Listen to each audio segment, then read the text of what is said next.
ମା କାତ୍ୟାୟନୀ, ସେହି ଶକ୍ତି ଯାହାକୁ ଋଷି କାତ୍ୟାୟନ ନିଜ ତପସ୍ୟା ବଳରେ ଜାଗୃତ କରିଥିଲେ। ମୁଁ ମା ଅଟେ, କିନ୍ତୁ ଯେବେ ଅଧର୍ମ ତାର ସୀମା ଲାଙ୍ଘିଯାଏ ତେବେ ମୁଁ ସିଂହିଣୀ ବନିଯାଏ। ନବରାତ୍ରର ଷଷ୍ଠ ଦିବସ ମୋର ଅଟେ। ମୁଁ ମହିଷାସୁର ଭଳି ରାକ୍ଷସ ସହିତ ଯୁଦ୍ଧ କରି ଦେବତାଙ୍କୁ ସ୍ୱର୍ଗ ଫେରାଇଥିଲି। ମୋ ତେଜ ଦେଖି ତ୍ରିଲୋକ କମ୍ପି ଉଠିଥିଲା, କାରଣ ମୋ ଭିତରେ ଥିଲା କରୁଣାର ଗଭୀରତା ଓ କ୍ରୋଧର ଅଗ୍ନି। ମୋର ଚାରି ହାତରେ ମୁଁ ଖଡ୍ଗ, କମଳ, ବରମୁଦ୍ରା ଓ ଅଭୟମୁଦ୍ରା ଧାରଣ କରେ। ମୋ ପାଖରେ ଥିବା ସିଂହ ସାହସର ପ୍ରତୀକ ଅଟେ।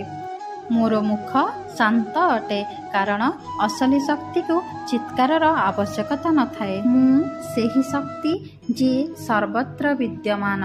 ସୃଷ୍ଟିର ସମସ୍ତ ସ୍ତ୍ରୀ ପୁରୁଷ ସବୁ ଆତ୍ମାରେ ମୁଁ ଲୁଚି ରହିଛି। ହେଲେ ଜାଗ୍ରତ ହୁଏ ତେବେ ଯେବେ ତୁମେ ନିର୍ଭୀକ ହୁଅ। ଆଜି ମୋର ଆରାଧନା କରି ସତ୍ୟ ପାଇଁ ଲଢ଼ିବାର ଶକ୍ତିକୁ ଜାଗୃତ କର।